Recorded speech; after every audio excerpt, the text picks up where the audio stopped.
Alors, on y va? On y va. On y va. Je te laisse lancer. D'accord. Bonsoir à tous, bienvenue dans ce direct de MOOC de Soclomatique. Aujourd'hui, on avait pensé traiter les questions de l'ensemble des semaines 1, 2, 3, 4, 5, 6. C'est-à-dire la semaine 7, on la laisse pour la semaine prochaine. Et n'hésitez pas à poser vos questions. Vous pouvez me demander la parole et je vous donne les droits des conférenciers et vous pouvez la poser. Par le moment, il n'y en avait pas de questions dans le message qui parlait du direct, mais en regardant un peu sur le forum, j'ai vu une question qui n'était pas résolue sur la factorisation. Des autres exemples sur ça. Ça te va, Isabelle? C'est très bien. Bonsoir à tous. Oui, il y avait une question qui concernait la question 10 dans le test hebdomadaire 3. Je te demande, hein, c'est ça, Astrid? Oui. La question 10 du test C'est la hebdomadaire, n'est-ce pas? question 10 du test hebdomadaire 3. Et donc, dans cette question, On t'entend pas très bien. Tu es comme très coupé. je suis très coupée. Oui, il y a comme si c'était. Comme ça, c'est mieux? Comme ça, c'est mieux? Non? Je ne sais pas. Tu dois parler. Est-ce que c'est mieux comme ça? Alors Peut-être là, régler le son. Est-ce que c'est mieux comme ça? je, Vous m'entendez mieux? Vous m'entendez? là, Pardon, attends. excusez-moi. C'est pas peine de m'entendre là. Alors, je vais augmenter le son peut-être. Comme ça, vous m'entendez mieux? Ah, voilà. Tu vois mon écran? C'est là la question, elle est celle-là. D'accord. Alors, donc, je vais partager une petite D'accord. application comme d'habitude pour avoir un petit bloc-notes. Alors, c'est celui-là que je veux partager. Fenêtre de l'application. Voilà. Donc, Ah, dans le... C'est bon? ah, moi je vous entends bien. Alors c'est moi. C'est Il y a des problèmes? peut-être.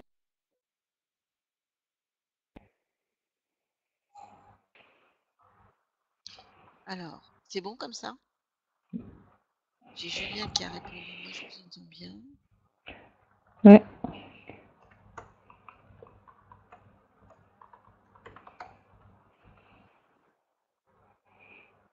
Pourquoi j'ai pas mon crayon? Qu'est-ce que j'ai fait? D'accord. Compliqué. Alors donc, euh, par contre, moi, j'ai perdu ma fenêtre du coup où je peux écrire. Voilà, ça y est, j'ai retrouvé. Excusez-moi. Alors, donc, c'est donc dans le test 3. Ah, je reprenne la bonne position. Voilà. Excusez-moi. Dans le test 3, donc c'est la semaine sur les complexes. Et c'est la question 10 où on nous Oui. disait en factorisant. Oh là, oh là là là. Alors, oh, factorisé par E de I x sur 2 et puis montrer une expression donnée. Alors, il y en avait un parmi vous qui disait qu'il n'avait pas réussi à factoriser. Alors, on va prendre une expression qui n'est pas forcément évidemment celle de l'exercice, qui serait E I θ plus moins I θ. Et donc, je voudrais factoriser ça, non pas par EX sur 2, mais par EI θ sur 2. D'accord? J'ai cette expression-là et je voudrais la factoriser, ce qu'on appelle l'angle moitié. C'est une méthode de factorisation de l'angle moitié. Alors, si je veux factoriser EI θ par EI θ sur 2,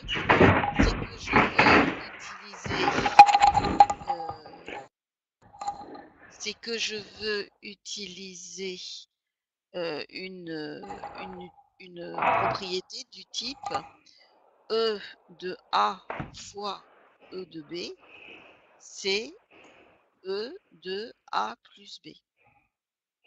Ça, c'est une propriété de l'exponentielle. L'exponentielle de A fois l'exponentielle de B, c'est l'exponentielle de A plus B. Ça marche exactement comme les puissances de nombres. Quand je fais A à la puissance 3 fois A à la puissance 5, c'est comme si j'avais 3 facteurs A et 5 facteurs A.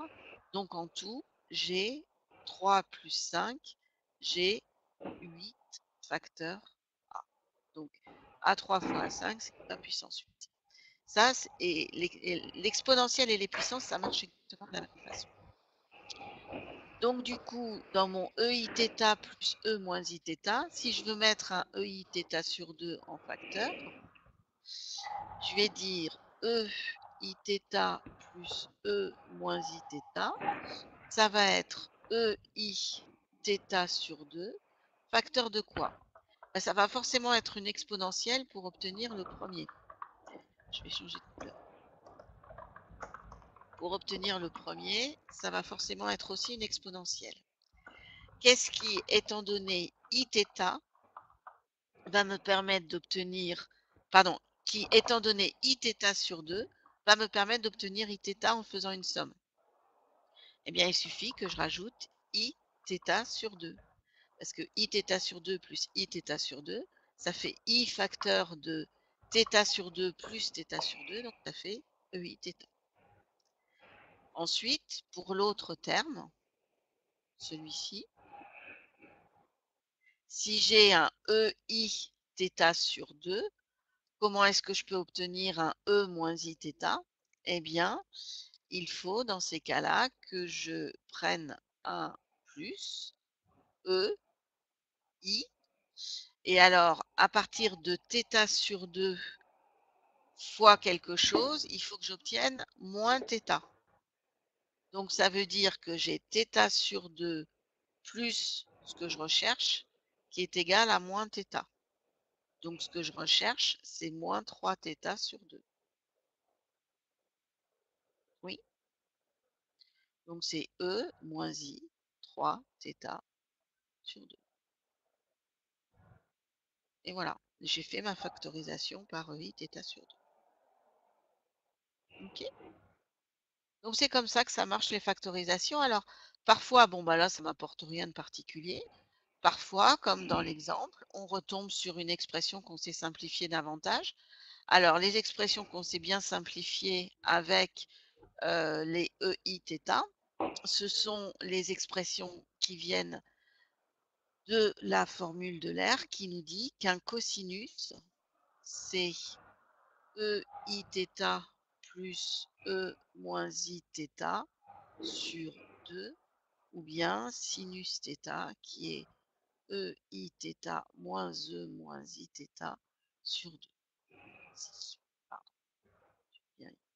Alors, je revois Xascience qui dit non. Qu'est-ce qui va pas? Non, c'est sur la factorisation, ça va pas? Non, je crois que c'est le son, mais il y en a des personnes que oui, qui s'écoutent, ils t'entendent bien. Moi, c'est un désastre, mais rien du tout, hein. Je n'arrive pas à te suivre une seule. Mais si c'est moi, c'est pas si grave. Mais si ce sont les autres, alors il y a une personne que oui, il y a une personne que non. Et je ne sais pas, les deux autres personnes, qu'est-ce qu'ils en disent. Euh, mais moi, je reçois le son très bien de la Bien des part deux de vous côtés. deux. Et alors, il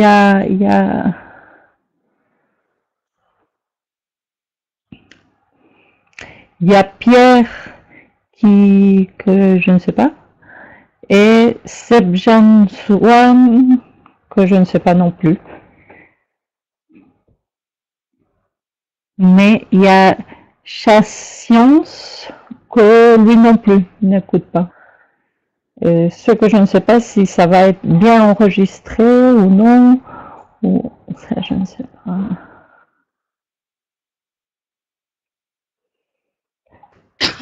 Là, tu es en train de parler?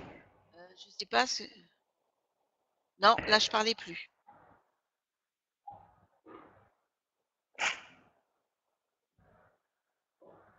Par contre, là, je recommence à parler. Là, je suis en train.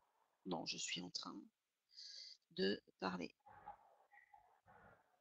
Et je continue à parler simplement pour voir si vous m'entendez. Est-ce que vous m'entendez? Est-ce que vous m'entendez? À part Julien, qui visiblement m'entend.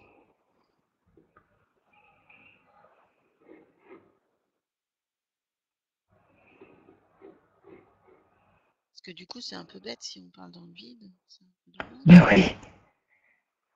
Oui. Oui. Il est juste Julien, toi et moi. C'est un peu dommage si on Oui. peut pas enregistrer. Alors, Julien, oui, il écoute bien. Pierre, pour le son d'Astrid, trop fort et Isabelle, très faible. Ah, mais si c'est seulement ça, Ah, ça va, moi je ne parle pas. ça peut se régler. Moi, je peux augmenter mon son. Est-ce que vous entendez mieux comme ça? J'ai augmenté mon son. Je sais pas si pour vous c'est... Mais j'ai très peur que du coup, quand Astrid parle, ce soit très très fort pour moi. Essaye Astrid, s'il te plaît.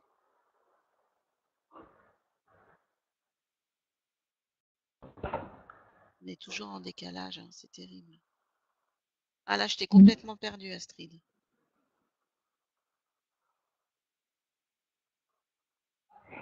Oui, ça peut être un problème de connexion. C'est Moi, peut-être c'est un la problème première de fois que connexion aussi. j'ai Mais bon, ce dans ces cas, j'ai problème. Ça complètement perdu m'étonne un Astrid. peu. Et alors là, je suis Mais très mal c'est en vrai. plus d'Astrid. Parce que je sais rien faire. Ben, si c'est moi seulement. Ah, je ne sais pas.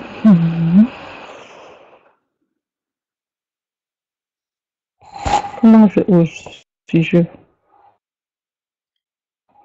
Où es-tu? Je suis. Ni son,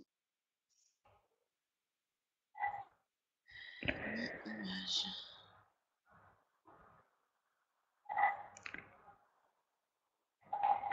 Mais sans C'est image. pareil pour vous. Ah voilà, Astrid est revenue. Ouf. Au moins en image. Toi, tu me vois? Est-ce que tu m'entends? Parce que moi, je te vois maintenant, mais je ne t'entends plus du tout. Là, apparemment, c'est revenu. Est-ce que tu vois mes messages? Alors oui, là, j'ai Ok. tout. Mais c'est Ben, très fort. continue parce que si. Si c'est un problème de connexion, peut-être on pourra voir l'enregistrement, parce que ça, on peut rien améliorer à ça. Ok. Bah écoute, on recommence alors. Oui. Peut-être on pourra faire une coupure, peut-être. Donc, on en était sur. Il y a toujours l'écran de partage. Vous voyez toujours l'écran de partage avec le petit bloc-notes où j'ai gribouillé.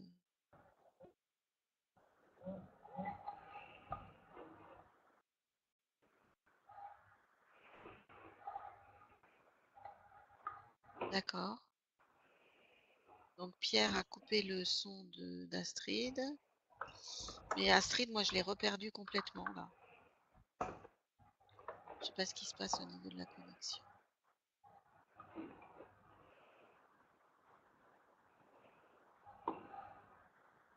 Je vois juste les messages d'Astrid.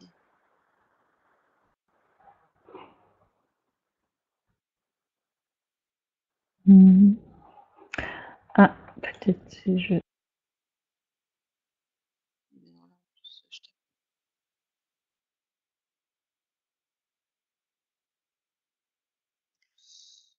J'ai seulement des messages. Astrid, mais ni son ni image.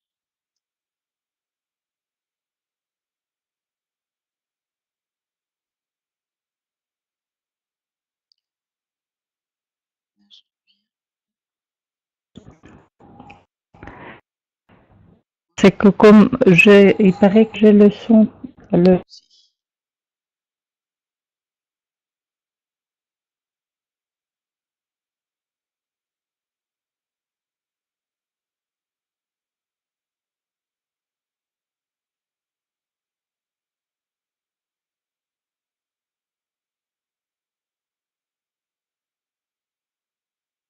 On est même dans la bulle.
Bon.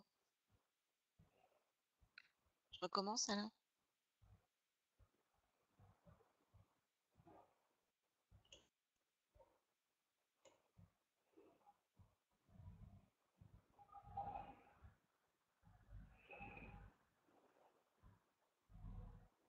Astrid. Elle. Salut, ça va? Ça fonctionne? Ouais. Ça y est, c'est bon. Là, ça fonctionne. Donc, je redémarre sur le bloc-notes.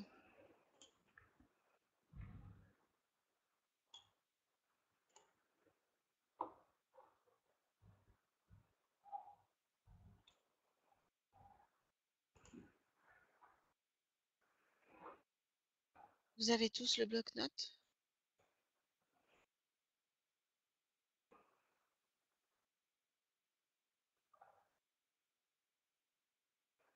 Oui, de Pierre. Donc, sur la factorisation donc, par un nombre complexe, c'est ce qu'on disait tout à l'heure. Ça, quand on a l'écriture exponentielle, il faut se souvenir que l'écriture exponentielle, ça fonctionne exactement comme les puissances. C'est-à-dire qu'une exponentielle fois une exponentielle, il y a les deux termes qui sont en exposant qui s'ajoutent. E de A fois E de B, c'est E de A plus B. Donc du coup, là, si je veux factoriser par EI de x sur 2 ou de θ sur 2, eh bien, je pars de EI θ plus EI moins θ, par exemple. EIθ sur 2 plus Iθ sur 2, ça va faire EIθ. Et puis Iθ sur 2 moins I3θ sur 2, ça va bien me faire E moins Iθ sur 2, moins Iθ, pardon. Et donc, je vais bien avoir cette factorisation-là. Donc, c'était ça le problème, visiblement, dans le problème 3, question 10. Ensuite, effectivement, les factorisations qu'on obtient et les simplifications qu'on obtient, elles s'obtiennent sur... Pardon, je ne sais pas ce que j'ai fait comme bêtise. Elles s'obtiennent en utilisant les formules de l'air que j'ai réécrites ici. EIθ plus E moins Iθ sur 2, c'est le cosinus θ. Et EIθ moins E moins Iθ sur 2i, c'est le sinus de θ. Voilà. Donc, il y avait une autre partie de la question qui disait pour le théorème sur les polynômes à coefficients complexes, c'est beaucoup plus trop succinct et cela mériterait des exemples. Alors, le théorème de D'Alembert-Gauss, en fait, effectivement, je suis passée très très vite dessus. Il dit que si on a un polynôme P de x qui est de degré n et qui est à coefficient réel, d'une part, il va avoir n racines complexes conjuguées. Non, il va avoir, pardon, n racines complexes si elles sont comptées avec leur multiplicité. Et que si z est une racine complexe de P, alors z bar aussi. Ça veut dire quoi? Ça veut dire que si j'ai P de x qui est, disons, un polynôme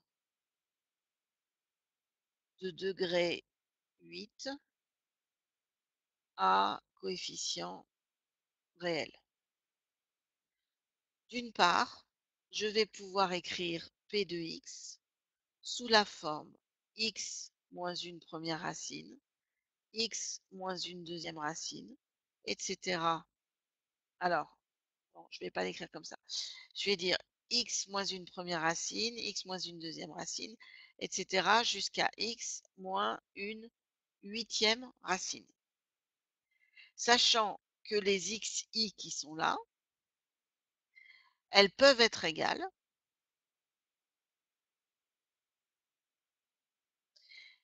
et que si xi est racine, alors xi bar aussi. Ça veut dire quoi? Je reste toujours dans mon polynôme à degré 8. Je prends x moins 2. Ça m'a pris une racine. Si j'ai un polynôme à degré 8, il va me falloir 8 racines. X moins 2, ça me donne une racine. Si je choisis de prendre à nouveau x moins 2, je vais avoir du x moins 2 au carré. Parce que x moins 2 fois x moins 2.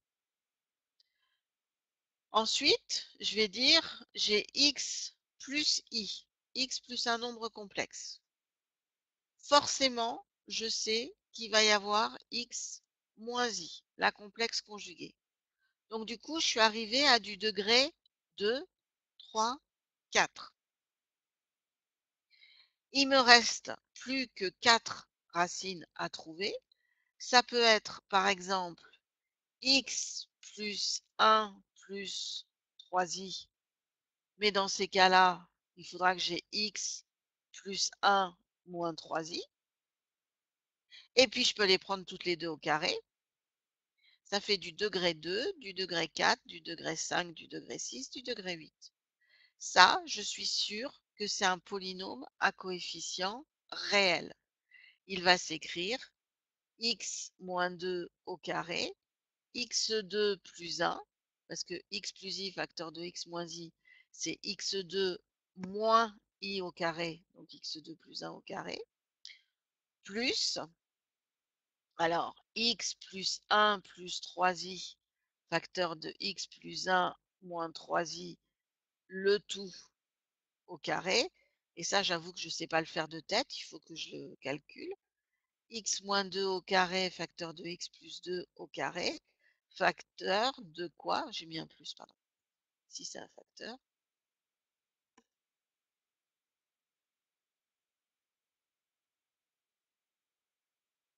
Alors, un facteur, ça fait quoi? Ça fait x facteur de x, ça fait x2 plus x moins 3ix.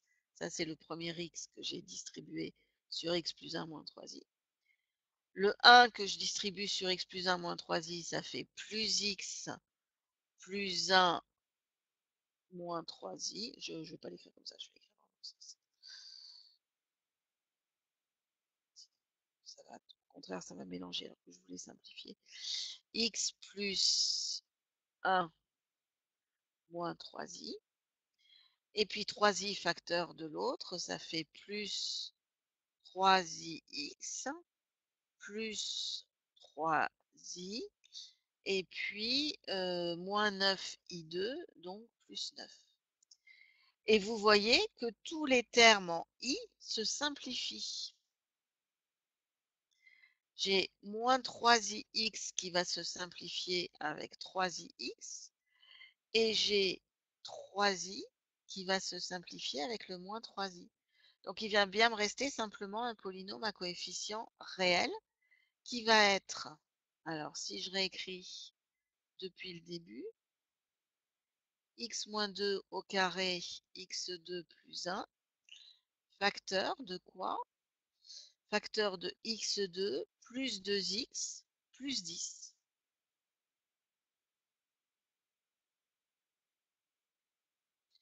Que j'oublie pas de mettre au carré, puisque cette expression-là, elle était au carré ici. Et donc, je me retrouve bien avec un polynôme de degré 2, plus un autre polynôme de degré 2, donc un polynôme de degré 4. Et ici, un polynôme de degré 2 au carré, donc un autre polynôme de degré 4. Degré 4 fois degré 4, ça fait bien du degré 8. Ce qui est bien du x plus 1, le tout au carré, plus 9. On est complètement d'accord. Donc du coup, j'ai quoi comme racine? J'ai 2 qui est une racine réelle et qui est une racine double puisqu'elle apparaît avec une puissance 2 ici. J'ai i et moins i qui sont des racines complexes conjuguées simples. Et j'ai, alors c'était -1 plus 3i, c'est ça? -1 plus 3i et -1 moins 3i.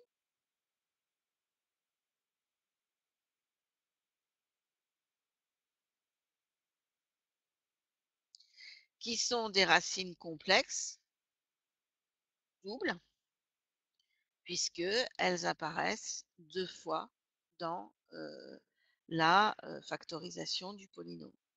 Mais la factorisation du polynôme, c'est une factorisation que je peux écrire en polynôme réel, en polynôme à coefficient réel. Voilà. Le théorème de D'Alembert-Gauss, c'est ça qu'il dit. Il dit que il y a, en comptant les multiplicités, autant de racines que le degré du polynôme. Et en plus, il dit que si on a un polynôme à coefficient complexe, à coefficient réel, pardon, toute racine complexe implique la même racine complexe conjuguée, avec la même multiplicité, évidemment. Voilà. Moi, c'est alors après, bon, bah, effectivement, il faut dérouler des exemples et des exemples, hein.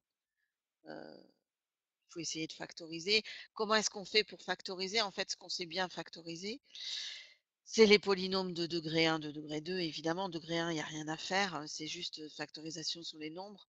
Degré 2, si vraiment on n'y arrive pas autrement, on a la résolution par le discriminant, ou bien on a les identités remarquables, ou bien on a des propriétés, on voit que les racines sont simples, sont évidentes. Et puis polynôme de degré 3, bah souvent on cherche une racine évidente, et une fois qu'on a trouvé une racine évidente, par la division, on se débrouille pour trouver les 2 autres racines.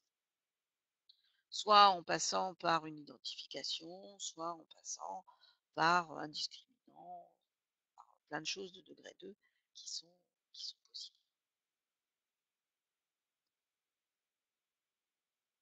Ce que je peux vous dire là-dessus, Astrid, Oui, là je suis. oui, Mais ça y est, c'est là. ça marche. Je suis là. Je suis désolée, je n'ai pas tout écouté. J'ai arrivé un peu tard à l'explication. Mais je crois que tu as fait déjà les 2 questions qu'elle faisait. D'accord. Ouais, les 2 questions, oui. Ben là, comme on est en petit comité, ben, n'hésitez pas hein, à poser les questions, soit par le chat ou soit en direct. Et s'il n'y en a pas de questions, ça veut dire que tout est très clair. On peut le laisser là.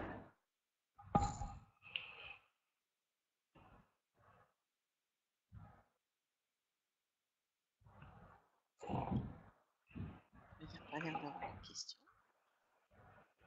Ah si, juste une question de Ah, la Sophie 7. Dans une des fonctions, je ne vois une périodicité dans le comportement de la courbe. Cependant,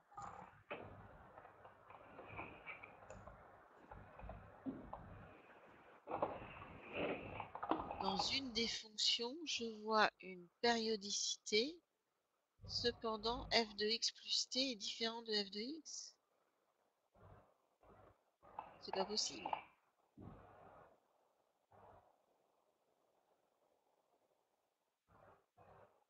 Est-ce que vous pouvez expliquer ah, autrement? Parce que c'est pas possible. Une fonction périodique, c'est forcément à une abscisse donnée plus t. Non, non. Une fonction périodique. Alors, j'ai perdu. Non, je peux faire. Une fonction périodique,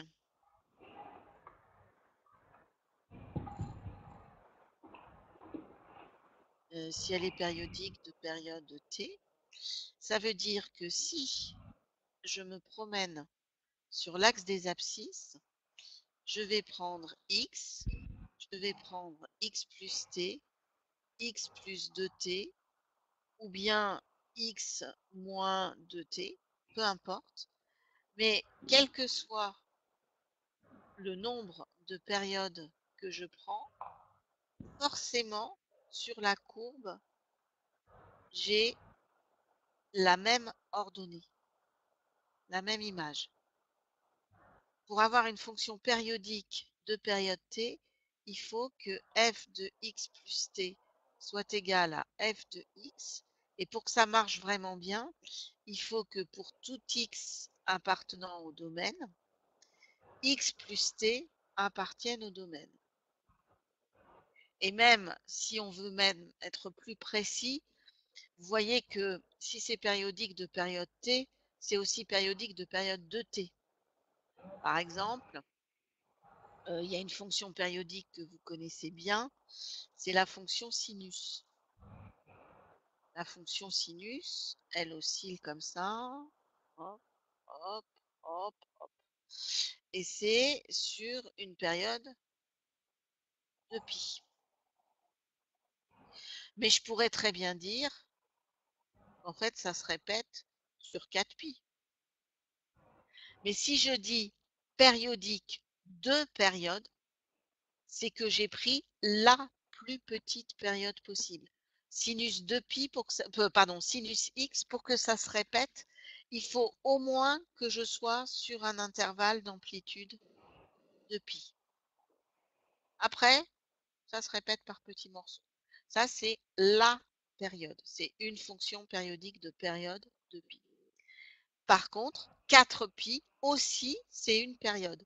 Parce que les morceaux de 4pi se répètent aussi. Puisque les morceaux de 2pi se répètent, les morceaux de 4pi se répètent. Mais il faut vraiment, pour que ce soit périodique, que ce soit les images qui se répètent, qui sont toujours identiques, quand vous êtes en x, x moins t, x moins 2t, x moins 3t, x plus t, x plus 10t, etc., etc. Moi, je prends souvent, quand j'explique ça en cours, l'image de vous avez une frise. Vous savez, souvent dans les carrelages de salle de bain, il y a deux couleurs et puis au milieu, il y a une frise. Et votre frise, en fait, c'est des petits carreaux qui se répètent. Vous mettez un carreau et puis vous avez un motif. Et le motif, il se répète. Ben, une fonction périodique, c'est ça. C'est j'ai un motif de longueur, la période, et je répète ce motif là autant de fois que je veux, que ce soit en allant vers la gauche ou en allant vers la droite, ça n'a pas d'importance. Mais je répète en ligne, comme ça, les choses tout le temps, tout le temps, tout le temps, tout le temps. J'ai répondu?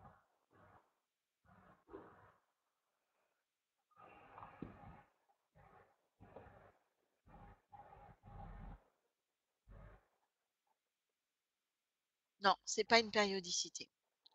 Parce que périodicité, c'est vraiment sur le X. C'est sur les abscisses, pas sur les Y.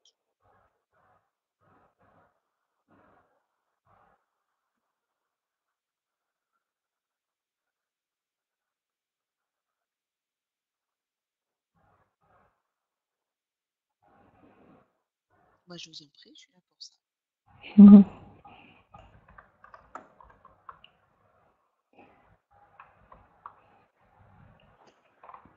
Plus de questions? Y aurait-il une autre question? Ah.